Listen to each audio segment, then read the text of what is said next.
But today's class is going to be, or webinar is going to be looking at a little bit more of a higher overview of um, the commercial design and the concept of compliance with the energy code. Um, I do know just a quick, some housekeeping things real quick. Again, I've got some free time this afternoon, so I'll be sending out your CEU certificates for the last couple weeks. And we are working with the state to make sure that we alternate the class numbers well enough to make sure every class that we teach is going to be valuable for you during your 2-year uh, recertification cycle. So the titles may look the same, but the actual course numbers are all going to be different. And so that was one of the conversations I had with the state last week when I was at the U of M event. So again, that's going to kind of what we're going for in that. But today is again one of those kind of the opportunity for me to kind of get an idea of how do we best develop the training moving forward when we think about some of the things we're going to talk about in the weeks to come. So again, commercial design.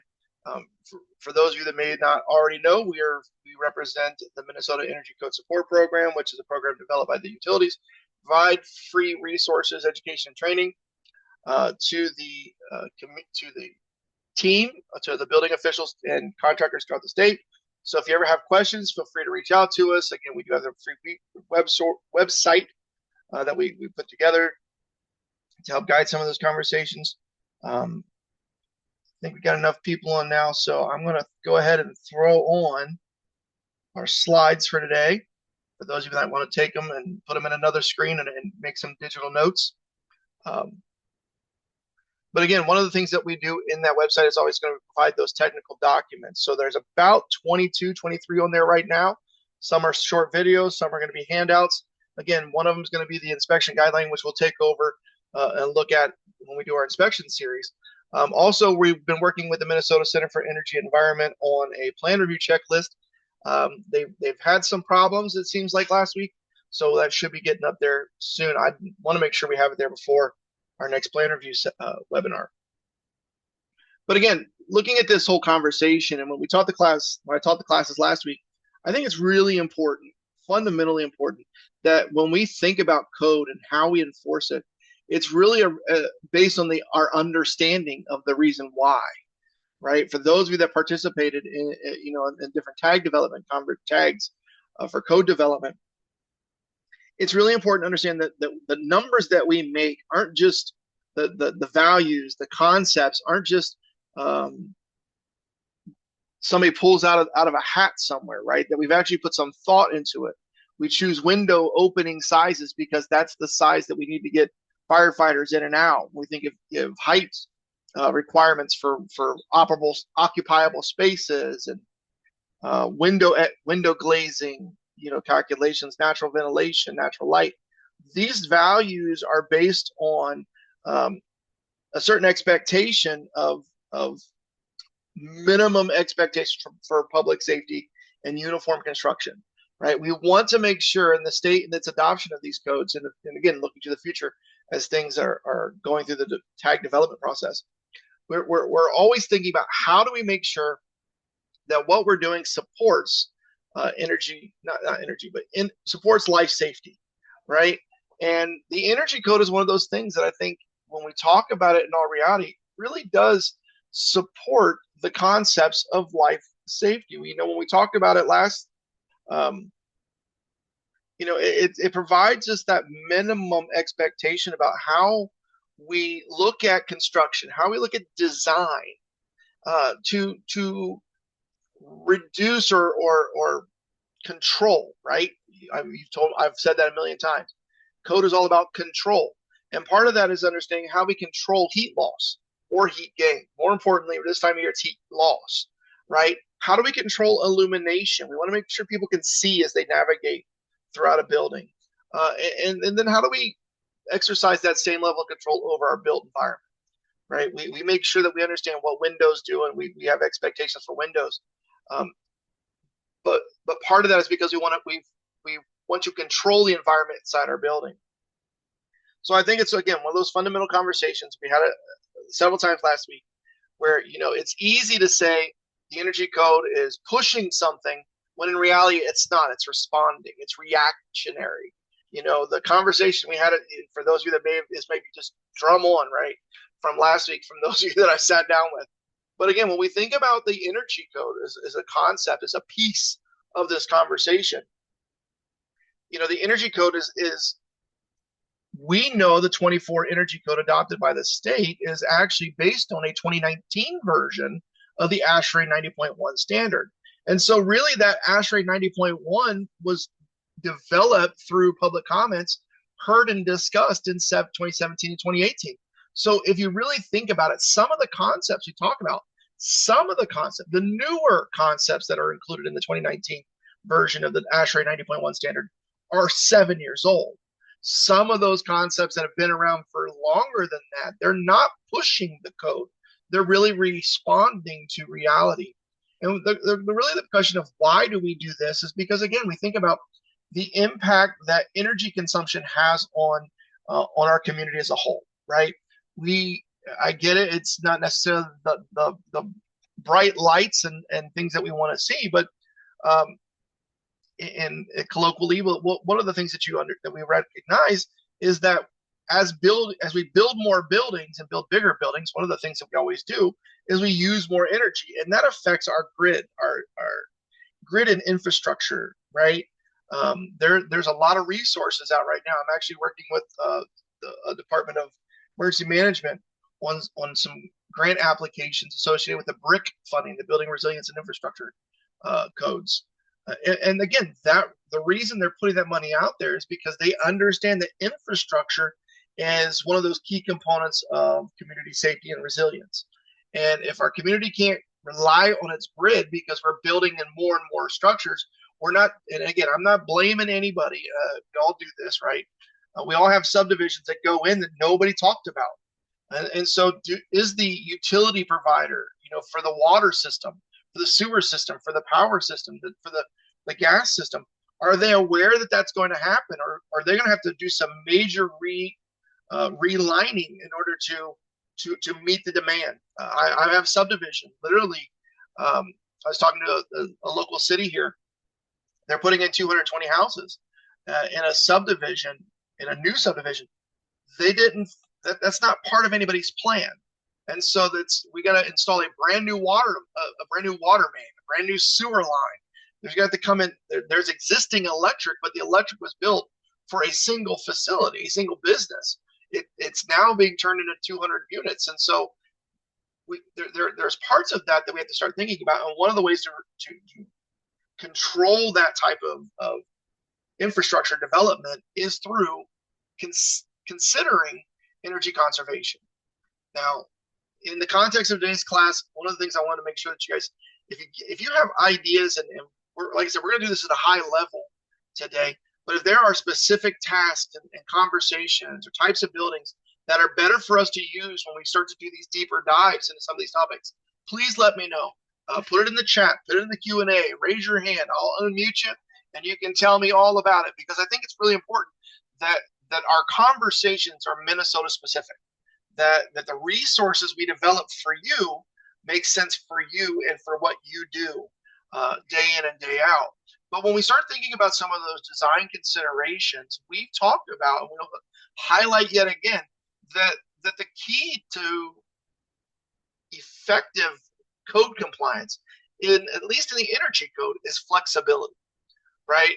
And understanding that within that flexibility, we're really trying to accomplish 4 different tasks, or look at 4 different components primarily, right? We're looking at our building thermal envelope, and we will go over that again. We'll spend time. Actually, I think it's 3 different times we'll look at different components within the concept of that building thermal envelope. Then we'll jump into mechanical systems. Again, the thing that actually uses the most energy associated with our building's operations.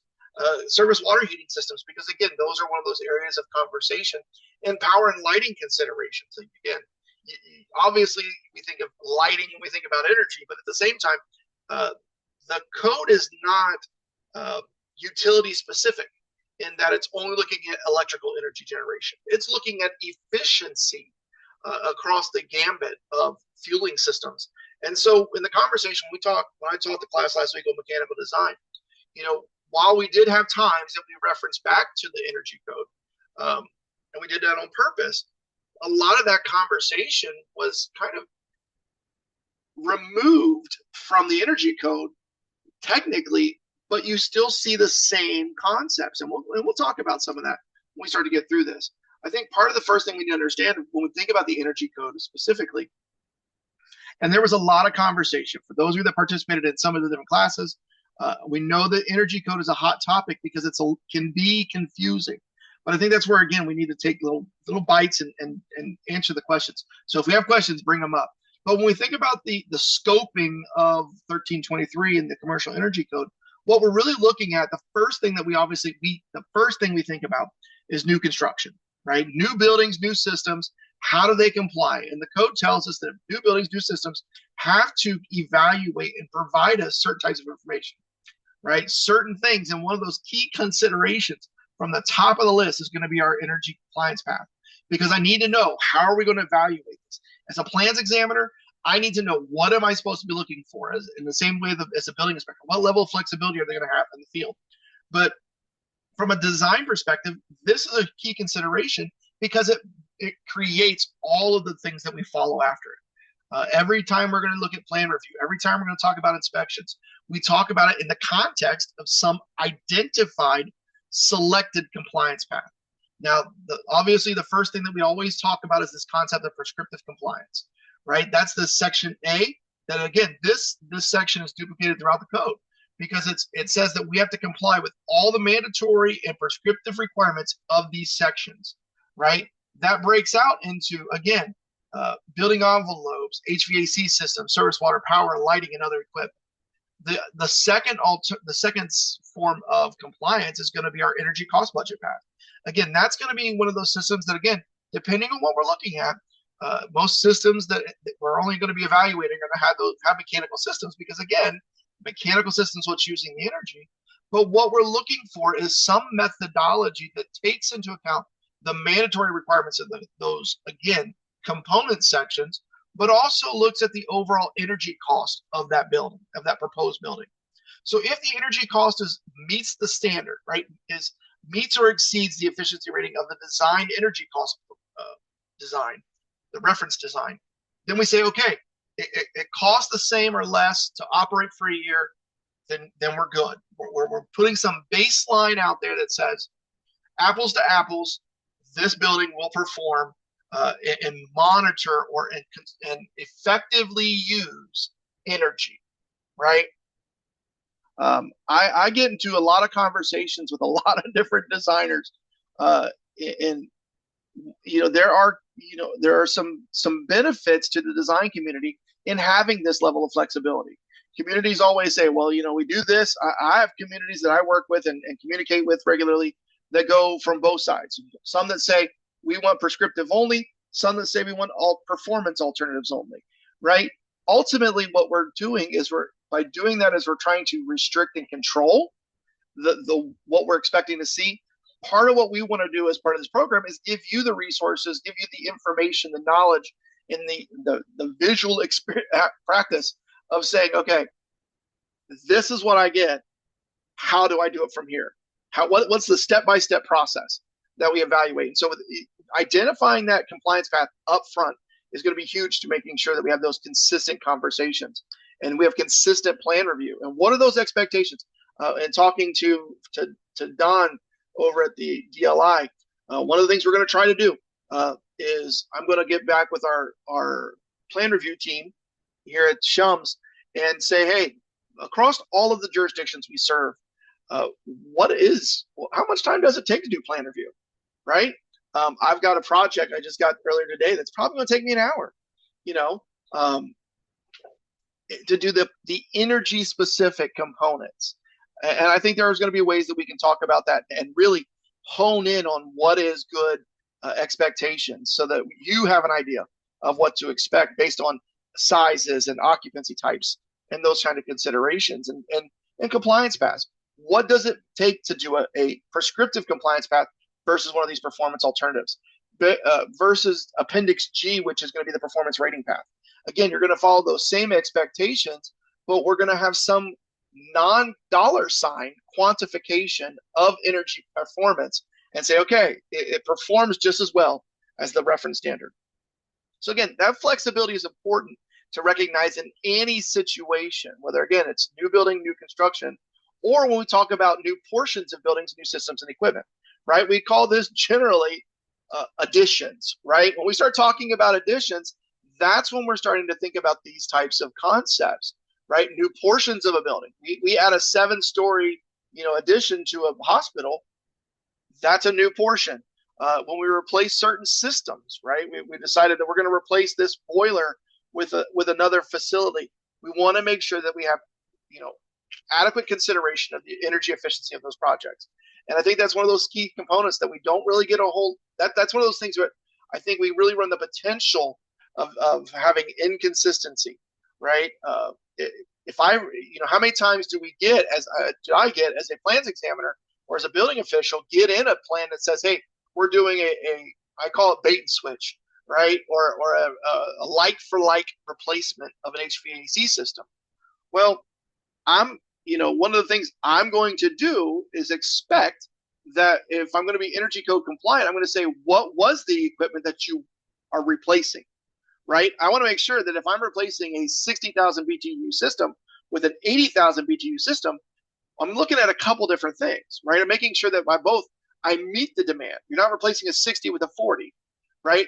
I'm going to be looking at, you're not replacing a 60 with 120 that then impacts my fuel line sizing, my gas piping sizing, right? There are a lot of considerations that we evaluate, and sometimes a lot of I experienced this in different jurisdictions I've worked with. The project comes in, it's a like for like, it's $100, $200 permit. They're in, they're out, we're done, right? We're not changing the distribution system. We're not doing this, not doing that. Well, we really need to make sure it's truly like for like and that we're not creating a problem, right? I made the comment last week during the U of M training that I went to Lowe's, right? And I went to go buy a gas grill a couple years ago. And the first thing the guy tells me is I'm getting ready to buy this grill is, hey, we got this pipe over here. If you want, it's a flex line. You can actually use it to attach it to your propane tank at your house. And that way you don't have to worry about buying those little tanks anymore. Like, really? You're just advocating to the general citizen just walking in the street, buying a gas grill, that they should just connect stuff to their gas lines, right? And his statement was, and it's flexible, so that way you can move it around if you need to. Just buy a piece that's long enough. I just wanted to shake him, right? That was my reaction was, what? You're not concerned about my pressure valve. You're not my regulator, where I have it, where, you're just throwing this out there. Like, I'm supposed to go home, get my YouTube video and do this.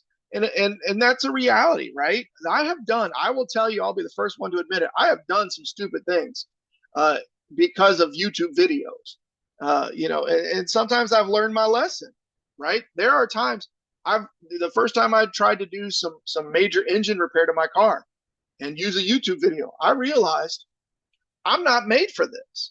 There are professionals for a reason, and we need to make sure that we're getting the right information from them and to them so that we as building officials can participate and make sure that things are going to be safe, right? So additions are going to be one of those things that we need to really think about and make sure that, when we think about them, we think about how they're modeled. I know that was a question that came up in one of the conversations was, how do we model that addition, right? We isolate the addition is what we do. We can do a myriad or a couple different options. One, we can see, will that system, right? If we're tying into an existing system, will that system be able to support the new load, right? And then we also have, will that system continue use more energy than it was already using? How much energy? Is it relational, right? Or are we putting a whole brand new system? At which point, if let's pretend I'm doing a 7-story addition to a hospital, or an addition to a hospital, or to a commercial building, a warehouse, I can isolate it thermally and say, here's my air barriers, right? We'll talk about some of the things, and we'll get into this as we go through the next couple training sessions on on air testing, right? Do I need to actually do the blower door, or do I do a visual? What can I do to allow me to verify those components in an addition? And so again, we'll look at additions, I think, in some place. But again, if there are certain conversations, questions that you have, make sure you put them in the Q&A, bring them to the conversation next week on questions from the Energy Code, or just send me an email so I can make sure we include them in the conversations. I will say this, next week I am going to a conference. It's more for residential, but there are going to be software designers who do these kind of modeling systems. And so I'm going to have a conversation with them about maybe doing a class for us and coming in and giving us some practical, how do these systems work? How do we as plans examiners and building officials work with them? But again, that's what we're looking for, right? We want to make sure that we don't increase, as we see here, the addition does not increase the energy consumption of the existing building, right? So we don't want to say I have to. It sounds kind of logical. I'm only going, if I'm adding an addition, I want to create it so that I know how much energy it's going to use. Not that, well, we got to overcompensate now to be able to fill that need, right? And so again, that's part of that consideration that we think about in an addition. We also think about it in the concept of an alteration, right? The code tells us what to do with all the rate. Oh, the wrong way. The code tells us it's the same. If you look at, again, it's the same concept. We can break this out so that, again, we can evaluate what needs to be done, what alteration is going to be being performed, and how do we isolate it. Now, again, there's recognition, there's provision for when those alterations impact historic structures, right? We've talked about that in the past where we talk, I think I've talked about it in the past, where we talk about the relationship with historic fabric of a component versus the replacement or alteration. If the boiler is being replaced or the heating equipment is being replaced, then it's the same level of replacement that we would see anywhere. It's not, if it's not affecting the historic nature, then again we have those recognitions, and the code provides us some additional clarity on where we should look for those historic preservation considerations. It also tells us that when we're replacing, again, portions of the code, then how do we determine what's an addition versus what's an alteration? And again, it gives us some guidance on that conversation. And then it also addresses this concept, right, of changes of occupancy. Now, I know in the residential tag yesterday, it got brought up a little bit. And again, it's the reality of these conversations. We're talking about change. Are we talking about changes of occupancy, or are we changing of space conditioning? Right? That's what we're looking to really kind of get into. Are we changing the conditioning of that space? If we're taking it from, again, it's residential, it's my garage, but I'm going from unconditioned garage to conditioned garage so I can put my kid out there so he stops yelling at the TV, right?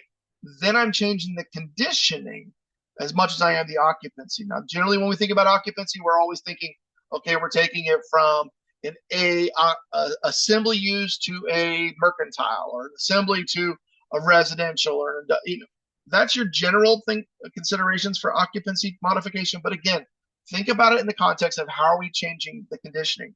Because remember, we go back to that. Why do we care as an energy code? Because we're looking to mitigate, control heat loss and energy consumption, right? That's what we're trying to do. It's not that the insulation is that big of a deal, except to the extent that it isolates and controls my conditioned space, right? That's why we care about the energy, about the envelope, because it controls my conditioned space, which I do spend energy to condition. And again, we understand that 1323 does not apply to IRC 1, 2s, 3s, and 4s, or to those structures that, again, fall into the classifications of 1322.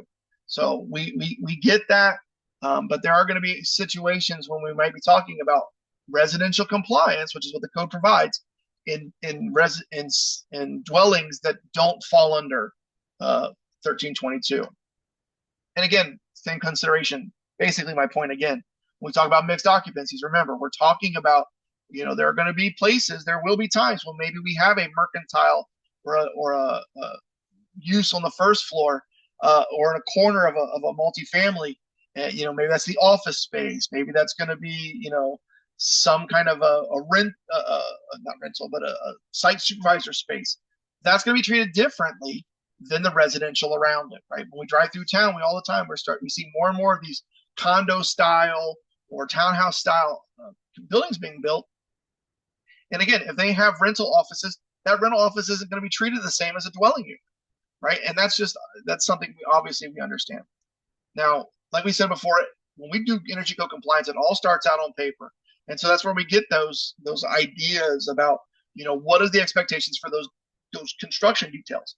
The code provides us that long list of 18 different items, and includes those things like verification of testing expectations. Remember, I said this multiple times when I was talking about it in the mechanical class. If you knew there was a test at the end of this class, you'd make one of two choices. You'd either leave now, which is what I would do, right? Or you would be prepared for it, right? We give, part of the reason why we give you the slides, and I appreciate you guys always, asking for them, but, and that supports the idea, right? You came here to learn something. If you came here just to get an hour of free credits, guess what? You're going to get it regardless, right? But you're at least going to get the benefit of saying that, maybe there's a question, maybe there's a conversation or a point that I can take out of it. We're not changing the world here.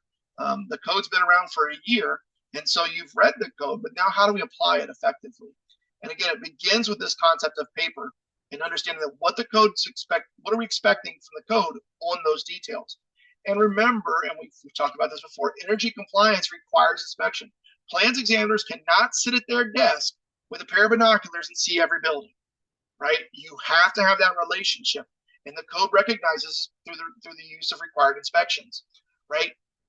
Somebody's got to be in the field verifying.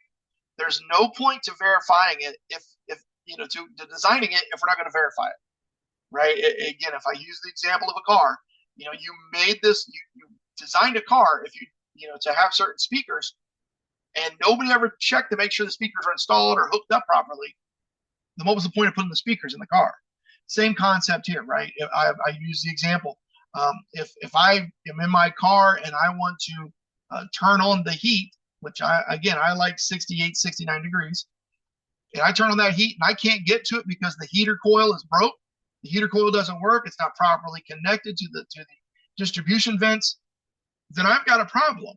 And that's where we use, again, inspectors and commissioning agents and different third parties who do different roles in our projects to be that special inspector that says, I made sure the equipment worked, right? I spent all that money on the mechanical system. I wanted to have it commissioned to make sure it works out properly. I'm not expecting an inspector to be the one who shows up and says, okay, I think we need to tweak this just a little bit here. No, I want a commissioning report.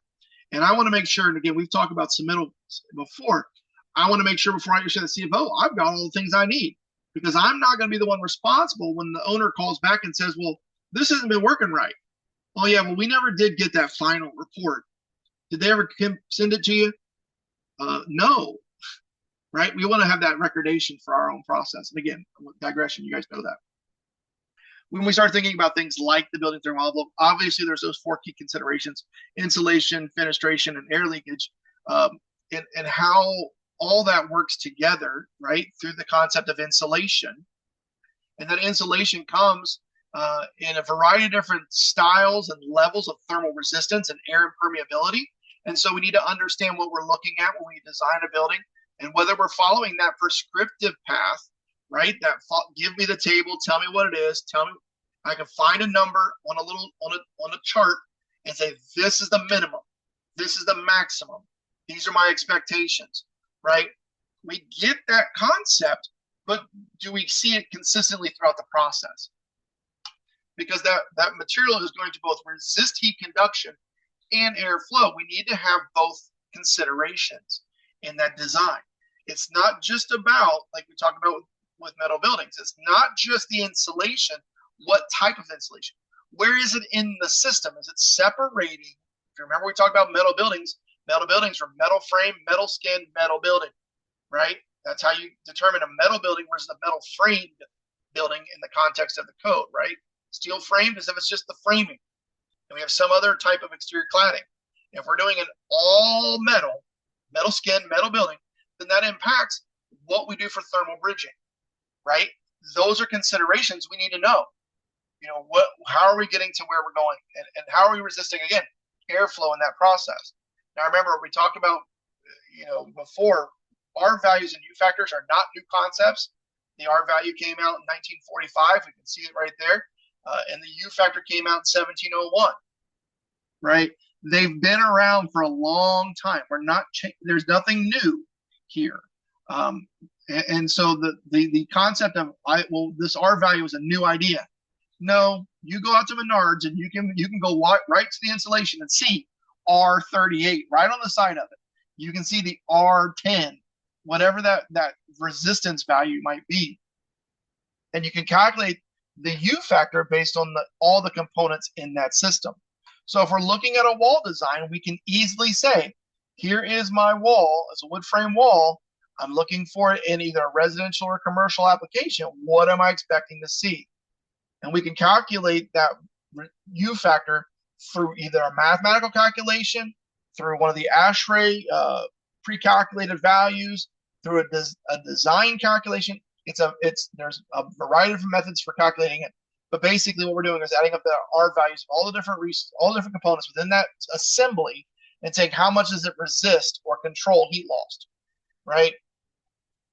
Do the math through the calculation. Oh, I got a slide. This next slide doesn't look very good, so let me slow down here. This one, right here. Let me change that. Sorry, hold on 1 second. There we go. Right, so we do the math, we do the calculation, of what are those framing factors, and then in our design, we can slowly start to alter things. We can change that 13 batt to a 19 batt, and how does that impact our U factors? Because we're looking for a target U factor in order to be code compliant, right? We're going for this U factor or this R value. And so if I want to go with a 3.5 continuous because that's the board I'm going to use, then I need to make modifications to get me to the appropriate value. If I'm going with a 13 batt, I need to have a 7.5 continuous in climate zone 6. If I'm not going with if I'm stuck on this, I want 3.5 continuous, then I'm going to have to make some modifications to my insulation to get me to the appropriate U factor calculation, right? And so again, giving that flexibility of design is what the people are looking for. So when the question that we have in the chat is how do we get to this framing factor, right? This 20% that we assumed in this example. Again, that's going to be based on the design, right? That we're calculating how much 2x4 is in that wall system, how much window is in that wall system. So you're going to look at your design. I don't know if I have a good example. Here's a quick one that's kind of a quick and dirty, right? So when we look at this whole wall system and we calculate the surface area of that wall, right? We can do that math, calculate height times width. That's the surface area. How much of that surface area is window?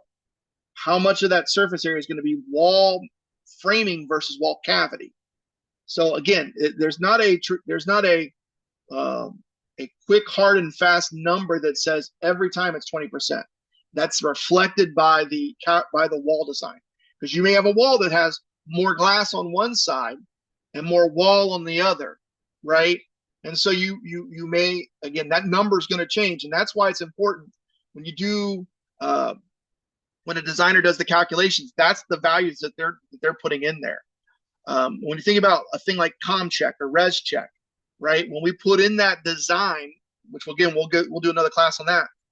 When we put in that design, we're putting in the window size, right? We've got the diameter of the wall, the surface area of the wall.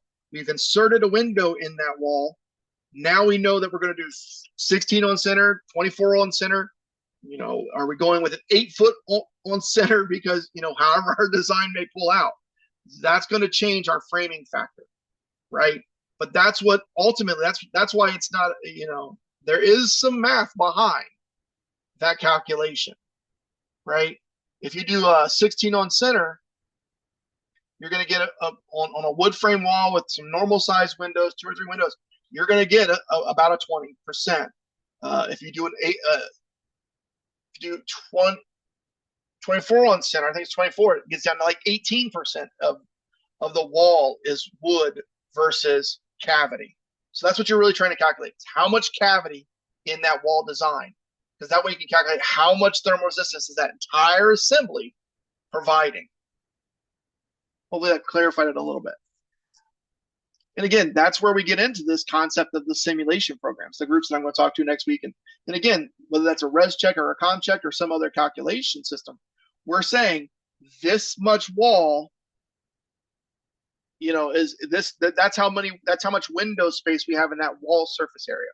So that value would be different. That would not be a 20% wall, right? And we see this as a brick. So again, are we using steel frame behind it? Or are we doing some kind of a mass wall? That's again why we see different numbers in our mass wall calculation versus our steel framing calculation. It's not all walls, it's based on construction type.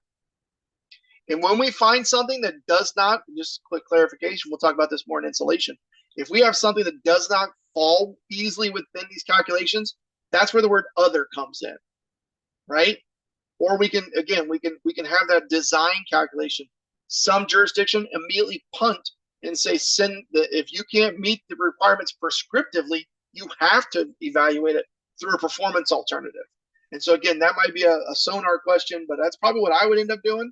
If you had a design that does not meet any of these values, then you're going to do this as a energy cost or performance rating, because you cannot comply with the prescriptive requirements of the code. Great question. Maybe not a great digression for me, but it was a great question, right? Part of that wall system is going to be fenestration. We're going to talk about fenestration and get a little deeper into, how we evaluate windows versus vestibules and doors and other openings. But again, what we're looking for in that fenestration, that windows and doors, is again, how are we identifying U factors, heat transfer through the assembly, as well as solar heat gain. Again, we might like solar heat gain today, but we won't like it in July, right? And so are we controlling for it? How does that impact that building's operation? For those of you that, I don't know if there's anybody online today, we got a good sized group, but if you participated in the class last week when we took that real quick walkabout, I called it, right? We saw the impact. You could see the impact of not even solar heat gain, but thermal loss associated with windows in that event center, right? In the Heritage Center. And so you can see it and it can impact. And so we need to make sure we know what that's going to be from the beginning, because again, that can affect how much heat we gain and how much heat we lose. And that solar heat gain is again going to be a proportion or a reference to the percentage of radiant heat coming through that material. So if a solar heat gain is 86%, then it's allowing 86% into my building. If it's 0.3, it's allowing 30% of the solar radiation into my building. And that's where, again, we need to know what those values are so that when we install them in the building, they're installed in the right location, because they can have a significant impact on heating and mechanical design. And that includes the calculation, and the code provides some concept about what projection factors are and how they impact, again, those designs. Because again, remember, the envelope itself doesn't use the energy. It's the mechanical systems and the lighting systems that uses the energy. The envelope is giving us that level of control in how we have that known air infiltration rate that we use in mechanical design. How do we know how much light we're going to have and how many lights we need to put in based on, again, understanding of the lighting requirements of that building, the glazing expectations. Again, we understand that the code identifies and requires, again, air leakage, because insulation is not in and of itself the only solution. We need to make sure we control air movement. And that also affects, when we talk about mechanical systems, what kind of infiltration I'm going to have to bring in to deal with combustion air versus exhausting air and ventilation, right? We have all four different considerations, or three considerations to evaluate and design. And a lot of times the energy code is supportive of that and says, hey, let's think about where it's at in this building, because if we don't think about it in that context, it gets ignored. And we all know that knowing is half the battle. knowing where I'm supposed to put certain types of conditioned space is going to make my job easier as a designer and an installer, right? As a plans examiner and an inspector. If I'm correcting, I always think it's great. We talk about where do the electrical receptacles go, right? Maybe projects to me just don't flow the same way they do for you, but I always have electrical drawings. I always have structural drawings. But the one thing I always have to ask for and clarify is the mechanical, which to me is the backwards way to look at it. An electrical conduit is maybe the size of your pinky, but a water line is going to be a size of a 1 inch, 2 inch, 1 inch line. You're going to have a sanitary line that's going to be of a certain size. But when you start talking about ducts, HVAC ductwork, we're talking 12 to 14 inches. That's a big thing to forget about until the end, right? That's a big box to say, oh, well, we'll put it in there somewhere, right? I've got plenty of projects where we've gone out and the designer says, well, I think you can put it there. And then we get on site and their contractor's like, there's no way. We can't put a duct there. At least not the duct that you said to put there, right? And so again, it's all about that consideration. And the energy code reinforces that. It says, hey, consider it. Make sure we're thinking about the proper distribution, the proper design, and knowing where that air leakage is going to take place and what's going to be vented, what's going to be unvented, so that we can, again, identify where we're going to put those distribution systems. And part of that is also going to be a question about how are we going to test for it, right? We had this conversation. It's always a great one to bring up. Are we doing whole building testing? Are we doing some type of air barrier design evaluation? Again, the code's going to give us a variety of different options, right, that we can utilize, whether we're going to do it as part of that testing system or the expectation here is that we're going to do this 54311, which is going to be our air leakage testing and performance, and our proper installation. Obviously, you can't, if you test it, it should have been installed properly, right? But it's a collective conversation that gives us those air leakage expectations, and it gives us a variety of different alternatives, right?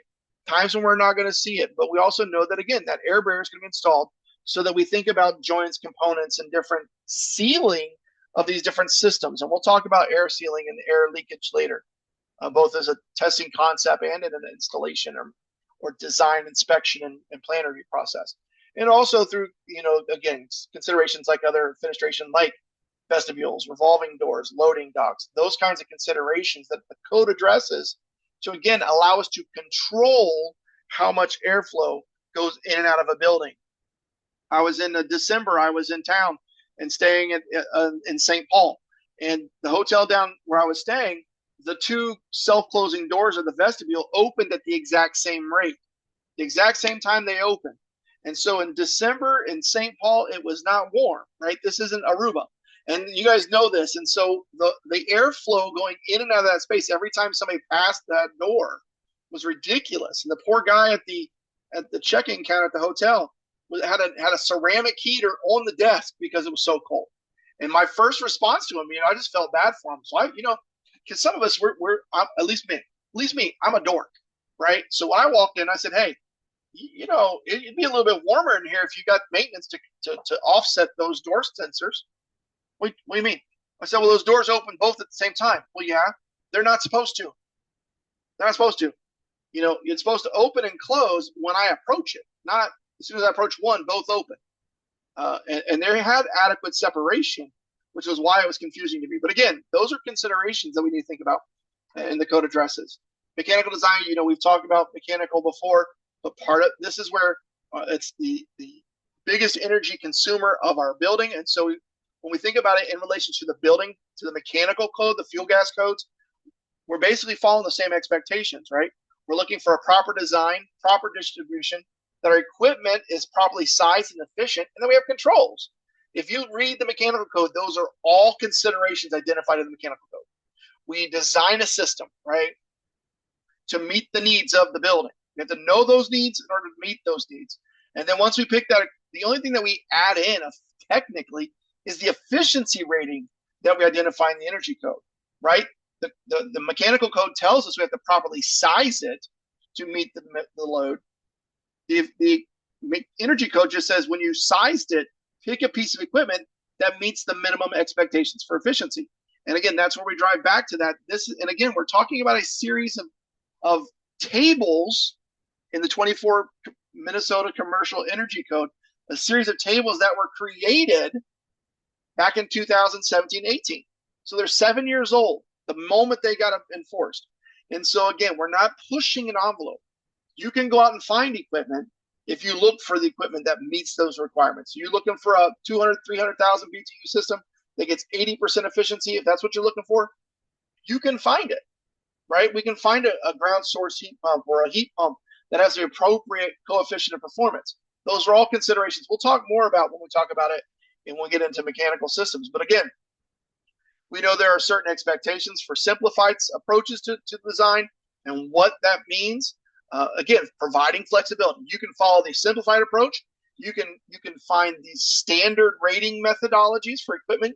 You can calculate a non-standard efficiency rating, right? There are varieties. All it asks us to do is say, hey, did you design it with, I'm not recalculating your design. I want to know you did a design, that you selected equipment that meets your load, and that equipment is compliant on an efficiency level with what I'm looking for in this table, right?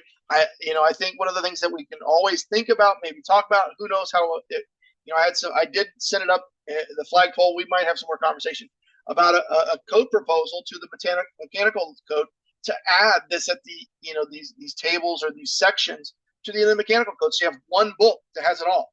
Only problem is our code cycles don't align perfectly, right? So it would be good for a couple of years, but not all the years. So again, it's one of those things where everything's pretty much the same except for when we get to this efficiency table.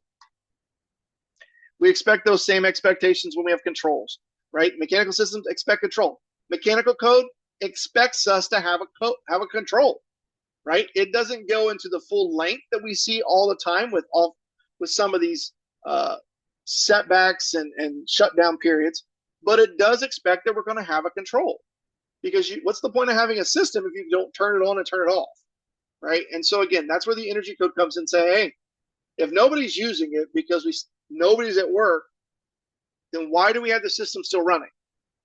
Make sure it shuts down, right, when it needs to. Same concept with construction, right? When you get into the mechanical code, it talks about the construction, it talks about support, it talks about insulation. The requirements of the energy code say, hey, we're going to do that too, but we're also going to say, hey, if this is located in certain areas, if this is within, if we go to the table that we find in the code, and this is within some of those conditioned spaces for both other than dwellings and for dwellings, there's no insulation required, right? Because what we're saying is we're trying to control for condensation, for pipe, for duct temperature differences, right? That may lead to condensation accumulation within and outside of things. So again, we want to control for this. And that's one of those things the code really identifies. We'll get more into that when we get to it. I dropped my daughter off at a school last night for a ball game that she was going to be cheerleading for. And I was, I find my way, I gravitate over to the maintenance guy, and we're talking. I said, and he told me he had, at some point in the conversation, how he had just been painting ceiling tiles. And I said, what are you painting ceiling tiles? Well, because of the weather, we got some leaks that happen. And so we go around every couple of days and check for leaks, and then we just paint them. And I must have had that look of dumb face, that dumb face look on me. And he said, why? What? I said, well, you don't actually look and find out why it's leaking? Have you thought about taking a thermal camera and saying, where's my leak? Maybe checking to see where the moisture's coming from? Well, no, we don't have time. We don't really spend a lot of time on it. So we just paint over it with spray paint and go on. So, part of my question becomes, how long has that been going on, right? Are there really these tiles only being held together by spray paint? Again, we need to make sure we think about how do these systems support healthy buildings, and how do we control good air quality, right? That's through a properly designed system that's properly distributed and considers its location within and penetrations through our air barrier and thermal envelope. I know we got a few minutes left. Again, the code provides us some expectations through that prescriptive requirements for different types of equipment that are identified, as well as those same considerations for controls and service surface water heating systems. We'll dive further into these in those different individual conversations. But again, high level, if there are things that we need to think about or talk about, please let me know. Again, whether they're mandatory controls for calculation and efficiency, right? Making sure that we have heat traps in place to prevent unnecessary reheating, retempering of stored water systems, or through the installation of specific types of equipment, right? When we're thinking about what size piece of equipment and how it's going to operate. The one thing that scares a lot of people is this consideration of power and lighting. And really, when we get into it, whether we're talking about new buildings, additions, or alterations, really what we're looking for some very, I consider very common sense things, right? We want to make sure that we control, that we've identified one of the things the state removed, which I think is a great, we're not going to get into it. One of the things that the state removed was the concept of the automatic receptacle control, right? But other than that, from a mandatory perspective, what it's telling us is we need to think about how do these buildings operate? Do we have the proper voltage drop? Do we understand what's going on? How much we're losing over time across different branches and systems? Are we making sure that we have transformers that meet the requirements of the 2005 EPA Energy Policy Act? When we start talking about energy monitoring, again, what we're looking at is, do you know how much your energy is using? Right? This is not the 1980s. Do you know where your kid is? It's 10 o'clock. Do you know where your kid is? It's, do you know where your energy went? Do you know that this guy's never turned his computer off in 7 years and that's why? No. Right? It's talking about how do we monitor energy and how do we provide that information? Right? Again, it's a point of clarification there. And it tells us how it's supposed to operate, what it's supposed to be tracking, right? So that our tenants in a building, we know if we're getting good cost calculations. And there are some some exceptions, obviously, which for many things are going to be that, those smaller sizes, right? Not every building is going to have an energy monitoring system. But if you've got a huge building, let's say you've got a 70,000 or 100,000 square foot office complex or multi-facility, multi-user complex, you want to know how energy is being used. And you're going to find out that, well, they never turn the lights off in this unit, and they're only there 2 hours or 2 days a week, right? Think about those considerations. Think about special accommodations for things like computer rooms. Again, because we know computer rooms that use a lot of energy, a lot of air conditioning and ventilation, exhausting because of the types of equipment. So again, those are considerations provided in the code that we'll talk about in very degree. When it gets to lighting controls, it's all about control, right? It's about calculating either through a simple, we give them that flexibility. Is it through the simplified building process, or is it through the building area space by space methods? But more importantly, we're looking at how do all of these systems, how much lighting power are they actually using, right? And again, when does an alteration become a problem, and what is not part of this is, again, routine maintenance, right? When we're affecting a lot of buildings, right? Then again, that becomes part of an alteration. But if we're just replacing one luminaire or doing routine maintenance, this is not, we're not jumping in and saying, hey, I saw a light bulb move, comply with the energy code. Because again, we're thinking about consumption and effective use of energy, right? We're thinking about, when do we start looking at controls that alternate lamps and lights versus, again, understanding how the systems work and what's being plugged in, what's being tracked against that calculation. Again, when we think about some of those compliance paths that are allowed, again, we provide for you can do this calculation using your energy cost calculate budget method, because again, you're calculating how much energy is used. So maybe you have a more efficient lighting system, which means you can spend a little bit more on the heating and cooling system. But it's one of those considerations. And no, Dino, you can't make it. Well, you could raise the temperature. You can raise the temperature to Aruba's 80 degrees. But again, I think that's one of those calculations. That is a great question. I think now you digressed me.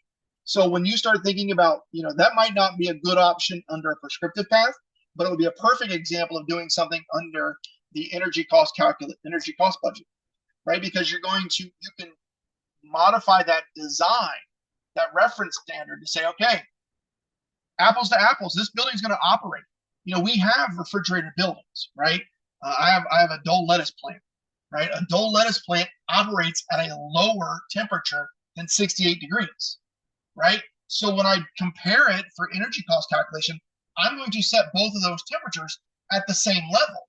So if you've got a tanning salon that wants it at 80 degrees because they want to recreate Aruba or a Great Wolf Lodge or a Kalahari, where you are designing a system to operate at a higher temperature, then you're going to do that cost calculation apples to apples, right? Because we know that if I set it at 68 and I'm trying to get to 80, I'm going to use more energy. And so that's not a question of how does my design work, right? So again, think about that in that context. Great point, great idea. I'm all about the Aruba. Now that you got me thinking about it. But again, I'm going to jump through some of this because I know we're going to get through it. But we can do that simplified calculation. Again, for different size buildings, we're just running square footage by wattage calculations by square foot based on area to determine how much energy are we using for lighting in this space, right? We can do that math. We can do the math. We're allowed 6,000 because it's a 6,000 square foot building. It's a sales area at 1 square foot per. The table tells us it's 1 watt per square foot. We're using 3,876 watts. We've saved half the energy that we were allowed to use, right? And then it also tells us what kind of controls we're expecting in those areas, right?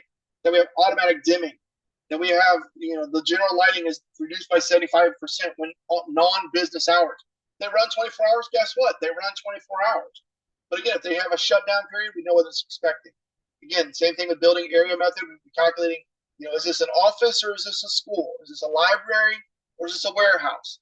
And again, in the field, I'm going to be verifying this. If I go in and they says this is an office, that's probably not the right calculation. This is probably more of a school or university, right? I'll know if it's not a warehouse, though.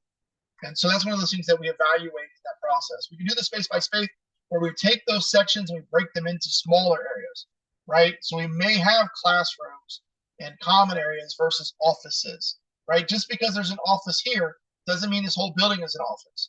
And so we can start to consider those concepts and identify on the space by space calculation of how much light per space are we going to be bringing into it, right? And 9 times out of 10, we're going to have way more than 9 times out of 10. We're going to be allowed more than we actually use. Same thing for the exterior building. We're calculating zones. Again, I think that's a zoning. I think we need to work with zoning departments on that. I think when it comes to benefits for using, the question is, when do we use benefit? What's the benefit of using space by space over the building area? Is again, you can get into this more robust calculation where you may actually want to isolate.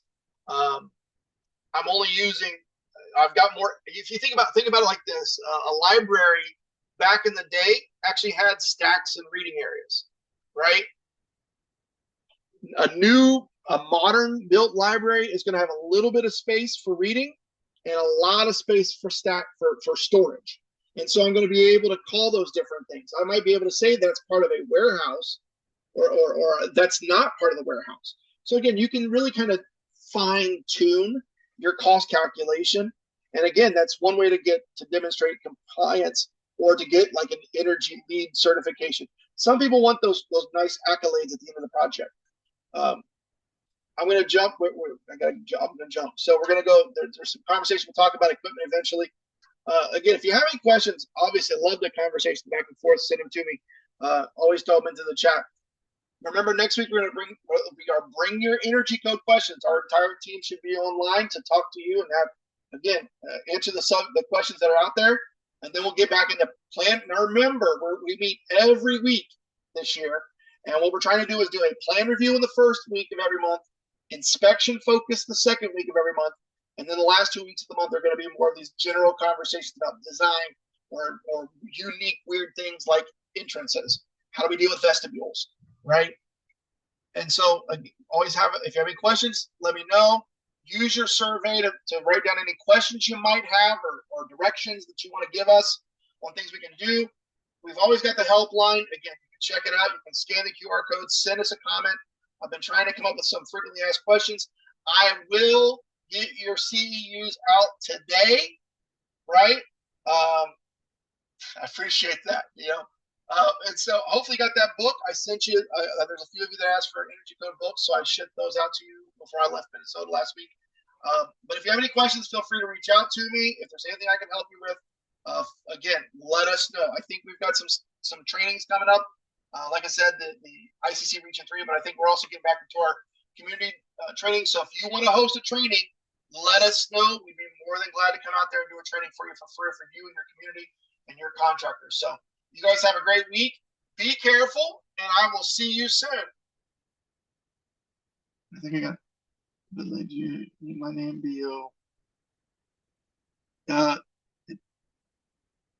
Todd, if you're still on there, it should be in your thing. So it should all be in your you signed in. If you didn't, email me, and I will make sure you get the paperwork. You guys all have a great week. Be careful.